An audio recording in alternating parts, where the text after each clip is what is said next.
السلام علیکم ورحمۃ اللہ وبرکاتہ۔ بسم اللہ الرحمن الرحیم۔ جی اسکرین آج ہم حضرت عمر فاروق رضی اللہ تعالیٰ عنہ کی فتوحات کے بارے میں پڑھیں گے۔ جو فتوحات حضرت عمر فاروق رضی اللہ تعالیٰ عنہ کے زمانے میں ہوئیں، اس میں فتح مصر ہے۔ پہلی فتح مصر 7ویں صدی عیسوی میں جب مسلمانوں نے فتوحات کا سلسلہ شروع کیا تو بیت المقدس اور شام کی طرح مصر میں رومیوں کا قبضہ تھا۔ وہاں کے قبطی، وہاں کے رہنے والے لوگ قبطی کہلاتے تھے، وہی جو فرعون کی نسل ہے نا، فرعون کی نسل انہیں قبطی کہتے ہیں۔ یہ مذہباً عیسائی تھے۔ اس پر قیصر روم کی طرف سے ایک مصری نائب مقرر کیا گیا تھا جس سے مقوقس کہتے تھے۔ قبطیوں کی طرف سے رومیوں کا رویہ اچھا نہیں تھا۔ حملہ کے اسباب: شام کے زیر نگیں ہونے کے بعد اس کے قریبی ملک مصر پر فوج کشی ہوئی۔ اس کی فتح کا تمام سہرا حضرت عمر بن عاص، اس لفظ کو حضرت عمر پڑھنا ہے، اس کے بعد واو ہے، عمر بن عاص کے سر ہے۔ ظہور اسلام سے قبل وہ تجارت کے سلسلے میں اکثر مصر آیا جایا کرتے تھے۔ اسی زمانے میں مصر کی شادابی و زرخیزی ان کی نگاہ میں تھی۔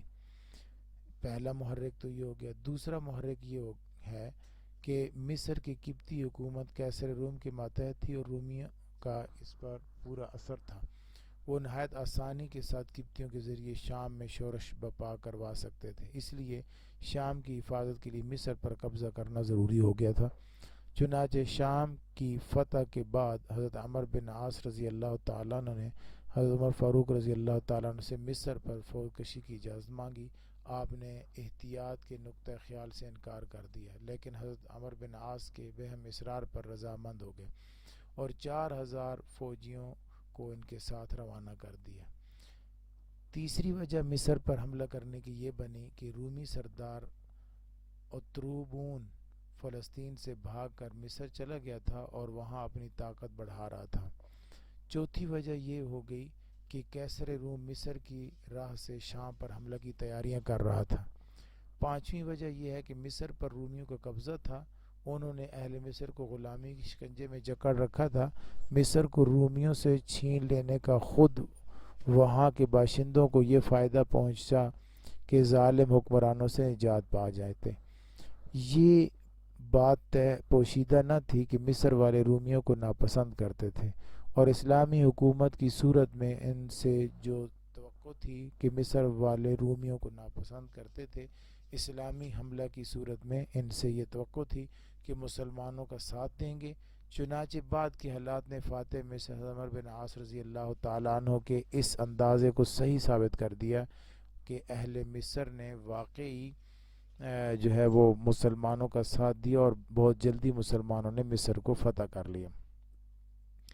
فتح فسطاس: حضرت عمر بن عاص رضی اللہ تعالیٰ عنہ نے 4000 کا لشکر لے کر 21 ہجری میں، یہ یاد رکھیے گا، فتح فسطاس جو ہے وہ 21 ہجری میں ہوئی ہے، مصر پر فوج کشی کی اور عریش کے راستے سے آپ پہنچے۔ یہاں کی رومی فوجوں نے روکا، حضرت عمر بن عاص نے انہیں شکست دی اور آگے بڑھ کر بلبیس اور دیگر مقامات فتح کرتے ہوئے فسطاس پہنچے۔ فسطاس اس زمانے میں غیر آباد تھا، لیکن یہاں حکومت مصر کا ایک مضبوط قلعہ تھا جس میں مصری فوجیں رہا کرتی تھیں۔ حضرت عمر بن عاص رضی اللہ تعالیٰ نے ان کا محاصرہ کر لیا۔ قلعہ نہایت مضبوط تھا، مصریوں کے مقابلے میں مسلمانوں کی تعداد بہت کم تھی، اس لیے حضرت عمر بن عاص رضی اللہ تعالیٰ نے دارالخلافت سے مزید امدادی فوجیں طلب کی۔ حضرت عمر فاروق رضی اللہ تعالیٰ عنہ نے حضرت زبیر بن عوام اور چند صحابہ کو 10,000 فوج دے کر بھیجا۔ کامل 7 ماہ تک قلعہ کا محاصرہ جاری رہا مگر کوئی کامیابی نہ ہوئی۔ حضرت زبیر اس دن ہمت کر کے قلعہ کی فصیل پر چڑھ گئے۔ بعض صحابہ نے ان کا ساتھ دیا۔ فصیل پر پہنچ کر ان لوگوں نے اس زور سے تکبیر کا نعرہ لگایا کہ عیسائی یہ سمجھ کر کہ مسلمان قلعہ میں گھس آئے بدحواس ہو کر قلعہ سے باہر نکلے۔ حضرت زبیر نے قلعہ میں اتر کر پھاٹک کھول دیا اور اسلامی فوج اندر داخل ہو گئی۔ یہ صورت دیکھ کر مقوقس نے صلح کر لی۔ قیصر کو اس مصالحت کی خبر ہوئی تو اس نے مقوقس کو لکھا کہ اگر تم مسلمانوں کی تعداد کا مقابلہ نہیں کر سکتے تھے تو رومیوں کی تعداد کیا کم تھی؟ قیصر روم نے اسی وقت قسطنطنیہ سے ایک لشکر گراں اسکندریہ روانہ کر دیا۔ اسکندریہ کی فتح۔ اس شہر کو اسکندر اعظم نے بسایا تھا۔ یہ عیسائیوں کا مرکز تھا اور یہاں عظیم ترین گرجے اور مذہبی یادگاریں تھیں۔ قیصر روم خود آنا چاہتا تھا مگر اچانک مر گیا۔ حضرت عمر بن عاص کے ساتھ کچھ قبطی رئیس بھی شامل ہو گئے۔ مصر کے لوگ رومی ظالم سے نالاں تھے۔ اسکندریہ تک مسلمان آسانی سے آگے بڑھے مگر اس کے مضافات میں یعنی ارد گرد جو علاقے ہوتے ہیں میں پہنچ کر سخت مقابلہ کرنا پڑا۔ آگے بڑھ کر مسلمانوں نے اسکندریہ کا محاصرہ کر لیا۔ ایک طویل مدت اسی حالت میں گزری۔ دشمن کی فوج کبھی کبھی نکل کر حملہ آور ہوتی رہتی۔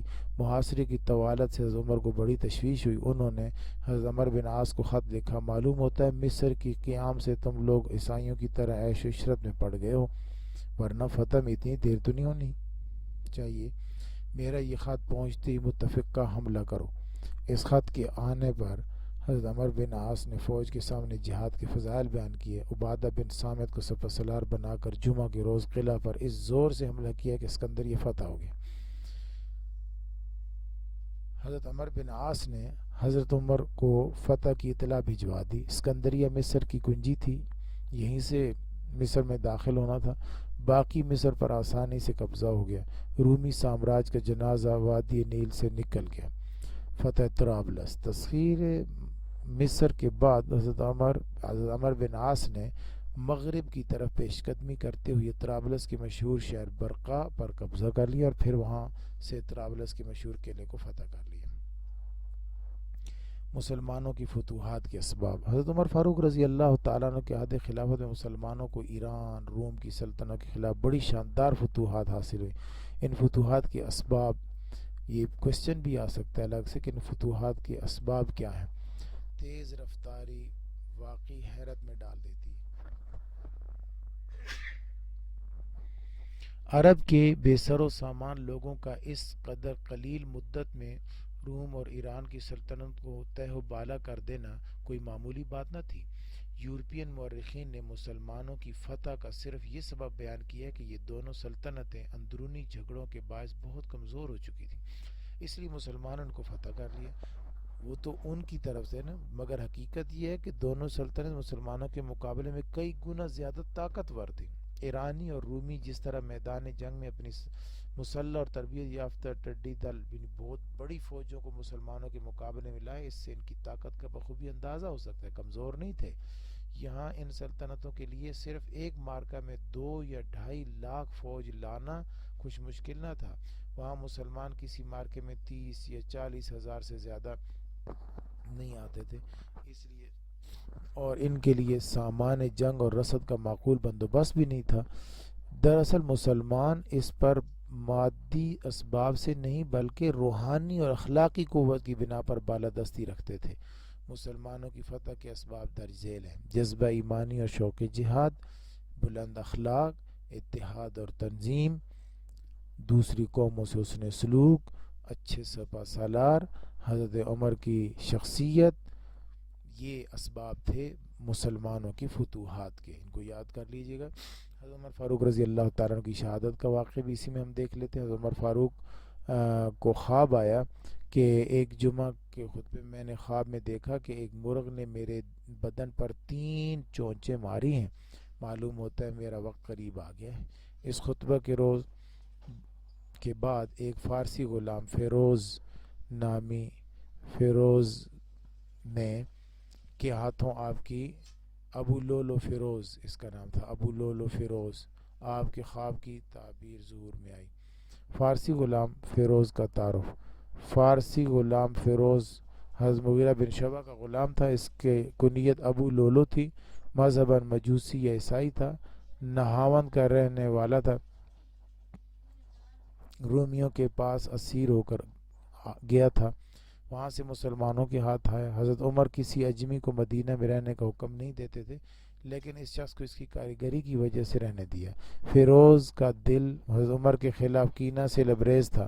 نہاون کی جنگ سے جب قیدی مدینہ آئے تو ایک ایک لڑکے کے سر پر ہاتھ پھیرتا اور رو رو کر کہتا تھا کہ عمر نے میرا کلیجہ کھا لیا۔ مذکورہ جمعہ کے دوسرے روز حضرت عمر کے ساتھ اس کی ملاقات ہوئی۔ اس نے شکایت کی کہ میرا آقا مجھ سے زیادہ محصول لیتا ہے۔ آپ نے مقدار پوچھی تو اس نے 2 درہم بتائے۔ پوچھا کیا کام کرتے ہو؟ بڑھئی، لوہار اور نقاش ہوں۔ فرمایا تمہارے پیشے کے لحاظ سے یہ رقم زیادہ نہیں ہے۔ فیروز جانے لگا تو اس نے کہا کہ سنا ہے تم ہوا سے چلنے والی چکی بہت اچھی بنا سکتے ہو، ایسی ایک چکی میرے لیے بھی تیار کر دو۔ اس نے کہا بہتر ہے، ایک چکی بنا دوں گا جس کا ذکر شرق سے غرب تک ہوگا۔ آپ سمجھ گیا کہ قتل کی دھمکی ہے، لیکن اتنا دھیان نہ دیا۔ حضرت عمر پر حملہ۔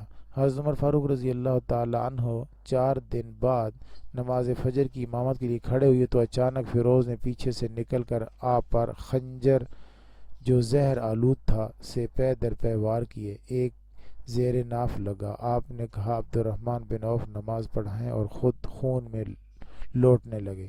اسی عالم میں نماز ہوئی۔ فیروز بھاگ نکلا۔ نماز کے بعد اس کا تعاقب ہوا۔ اس نے 13 آدمی زخمی کیے، جن میں سے 6 شہید ہو گئے۔ آخر ایک شخص نے کمبل ڈال کر پکڑا، اس نے خنجر اپنے پیٹ میں گاڑ لیا اور مر گیا۔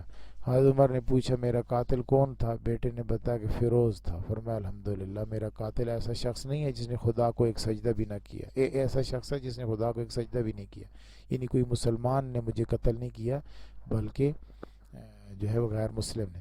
آخری تمنا جو پوری ہوئی۔ زخم نہایت کاری تھا، بچنے کی کوئی امید نہ تھی۔ آپ کو آقائے نامدار صلی اللہ علیہ وسلم کے پاس دفن ہونے کی بڑی تمنا تھی، اس لیے اپنے بیٹے عبداللہ کو حضرت عائشہ کی خدمت میں بھیجا کہ حجرہ نبی میں دفن ہونے کی اجازت حاصل کی جائے۔ حضرت عائشہ نے فرمایا یہ جگہ میں نے اپنے لیے محفوظ رکھی تھی، لیکن عمر کو ترجیح دوں گی۔ عبداللہ واپس آئے، آپ نے پوچھا جواب لائے ہو؟ عرض کیا جو آپ چاہتے تھے۔ فرمایا سب سے بڑی آرزو یہی تھی۔ وفات۔ ضروری وصیتوں کے بعد زخمی ہونے کے تیسرے روز یکم محرم ہجری 24 ہفتہ کے دن اس دنیا کو خیر آباد کہا۔ انا للہ و انا الیہ راجعون۔ اتوار کو دفن ہوئی ہے۔ عمر 63 سال سے کچھ زائد تھی۔ مدت خلافت 10 برس ہے، تقریباً 6 ماہ 10 برس 6 ماہ۔ وصیت کے مطابق حضرت صہیب رومی نے نماز جنازہ پڑھائی۔ ازواج اور آپ نے مختلف اوقات میں 6 شادیاں کی۔ لڑکے کے عبداللہ، عبید اللہ، عاصم، عبد الرحمن، زید اور مجیر ہیں، اور لڑکیاں ام المؤمن حضرت حفصہ جو حضور صلی اللہ علیہ وسلم کی بیوی ہیں، اور حضرت رقیہ۔ اور آخری عمر میں خاندان نبوت سے شرف انتصاب حاصل کرنے کے لیے حضرت علی اور حضرت فاطمہ الزہرا کی صاحبزادی ام کلثوم سے 40,000 مہر پر نکاح کیا۔ خلافت فاروقی میں نظام حکومت۔ حضرت عمر کا عہد حکومت صرف فتوحات ہی کے لیے مشہور نہیں، بلکہ آپ کا بے نظیر نظم حکومت آپ کی حیرت انگیز تدبر اور حکمت عملی کو ظاہر کرتا ہے۔ آپ کے عہد حکومت میں اسلامی سلطنت بہت وسیع ہو گئی تھی۔ آپ نے اس وسیع سلطنت کے نظم و نسق کے لیے ایسے اصول و قواعد مرتب کیے کہ تمام لوگ آرام و آرائش کی زندگی بسر کرنے لگے۔ آپ نے اپنی سلطنت کے مختلف عناصر کو ایک سانچے میں ڈھالا۔ مسلمان خلافت فاروقی میں رشتہ وحدت میں منسلک تھے۔ وحدت عقیدت، وحدت جنس، وحدت زبان و بیان نے انہیں مضبوط و متحد بنا دیا۔ آپ نے حکومت کے آئین وضع کیے جو بعد میں ایک مثالی اسلامی حکومت کی اساس قرار پائے۔ اس اعتبار سے عمر فاروق کو اسلام کے سیاسی نظام کا بانی قرار دیا جا سکتا ہے۔ مجلس شورا۔ حضرت عمر فاروق رضی اللہ تعالیٰ عنہ کا نظریہ خلافت۔ مجلس شورا کے ممتاز ارکان: صوبائی نظام، افسروں کا تقرر، افسروں کے لیے شرائط، ادارہ محتسب کا تقرر، عدالت، محکمہ پولیس، محکمہ ڈاک، ٹکسال، مالی نظام، بیت المال، تو یہ ساری چیزیں یاد رکھنی. حضرت ذرائع آمدن کیا تھے؟ زکوٰۃ، مال غنیمت، عشور، خراج، جزیہ، اچھا یہ 5 چیزیں. یہ بھی کوشچن آتا ہے کہ خلافت فاروقی میں جو ہے وہ آمدن کے ذرائع کیا تھے. سن ہجری کا آغاز، یہ بھی آپ کی اولیات میں آتا ہے. فوجی نظام کیسا تھا، یہ بھی یاد رکھنا ہے، یاد کرنا ہے. جنگی قوانین بنائے، ذمیوں کے ساتھ حسن سلوک کے قوانین بنائے.